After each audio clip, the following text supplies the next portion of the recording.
Russia started the war back in 2014, not just 8 months ago. Here's why.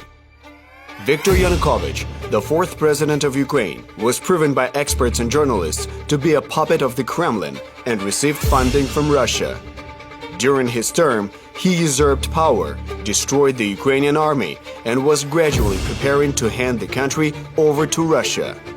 By refusing integration with Europe, he caused public outrage and people started protesting.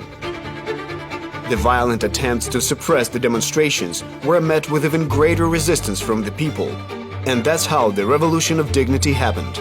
As a consequence, President Yanukovych and his henchmen fled to Russia out of fear.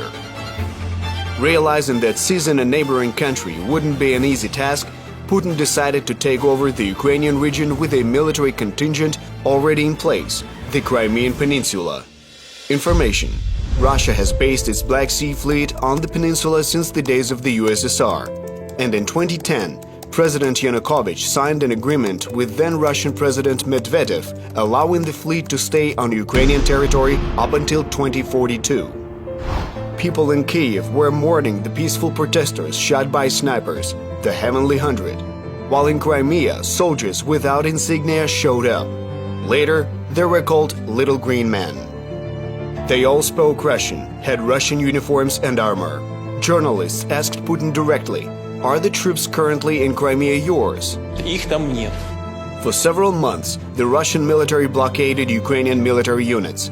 They seized power in Crimea, imprisoned those who supported Ukraine, and oppressed the indigenous population, the Crimean Tatars. And all this time, Putin reassured everyone that Это были местные силы самообороны. Пойдите в магазин вот у нас и вы купите там любую форму. Eventually, the Little Green Men held a fictitious referendum in Crimea. They forced people to vote for Russia at gunpoint. As a result, they showed incredible turnout numbers and put their collaborators in power.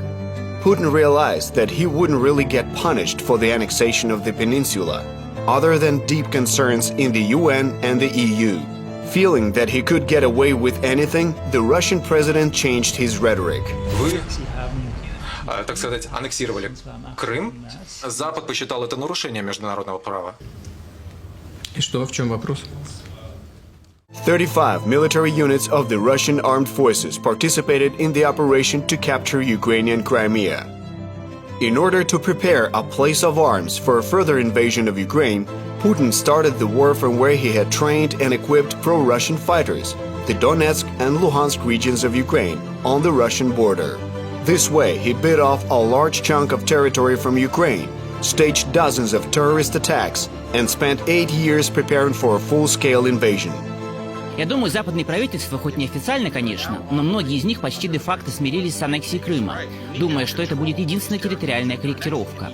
On February 24, 2022, Russian troops attacked Ukraine from Russian-occupied Crimea, the annexed Donetsk and Luhansk regions, and Belarus, which has long been a vassal state of the Russian Federation. Теперь, захватив 4 дополнительные территории, все, что произошло с 2014 года, становится не только открытым военным вопросом, который украинцы решают, но и политическим. And while the world is trying to follow the path of diplomacy, it simply gives Russia time to prepare new invasions of foreign territories.